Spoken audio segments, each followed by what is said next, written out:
हम आपको फ्लावर यानी फूल के A to Z parts function के बारे में समझा दिए थे। अब इसमें हम लोग परागण और निषेचन समझेंगे। परागण कितने प्रकार का होता है, पर परागण और स्व परागण, और किस किस चीज़ों से परागण हो सकता है। देखिए,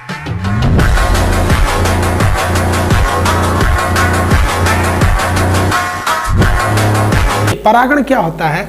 पराग कण का वर्तिकाग्र तक पहुंचना परागण कहलाता है। आपको हम पढ़ा दिए थे कि ये है पराग कोश, इसमें छोटे छोटे कण भरे हैं जिसे हम पराग कण कहते हैं।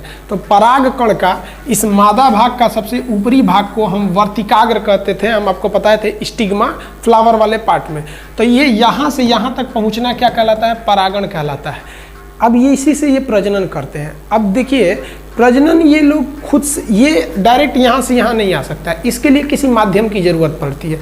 या हवा के द्वारा हो सकता है, या कीड़े मकोड़े द्वारा हो सकता है, मधुमक्खी द्वारा हो सकता है, भौरों द्वारा हो सकता है। तो जो दूसरे के माध्यम से, देखिए ध्यान से, ये मधुमक्खी है। इस मधुमक्खी के पैरों पे देखिएगा तो छोटे छोटे बाल होते हैं। इसके शरीर पे बहुत सारे बाल होते हैं। जब ये मधुमक्खी किसी फूल पर बैठती है तो उनके बालों में ये पराग कण चिपक जाते हैं, और ये मधुमक्खी उसी पे टहलते टहलते जब यहाँ वर्तिकाग्र तक पहुँचती है तो इस वर्तिकाग्र पर चिपचिपा पदार्थ होता है जिससे कि वो उसको चिपका लेता है, और इस प्रकार परागण की क्रिया संपन्न हो जाती है। तो जितने भी फूल होते हैं उनमें ज़्यादातर में परागण की जो क्रिया होती है वो भौरों द्वारा ही होती है। लेकिन ऐसा नहीं है कि केवल भौरे ही परागण करते हैं। परागण के और भी बहुत सारे रास्ते होते हैं।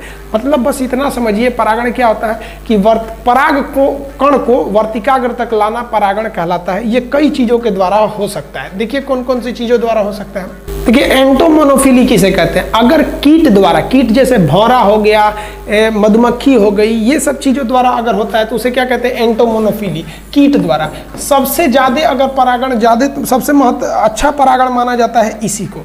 और निथोफिली क्या होता है? जब पक्षी द्वारा परागण होता है, यानी पराग कोष को लेके आ गए किसके द्वारा? पक्षियों द्वारा। अब ये मादा, ये क्या है? वर्तिकाग्र, और यहाँ पर है। यहाँ से अगर पक्षी द्वारा आ गया तो उसे क्या कहते हैं? ऑर्निथोफिली।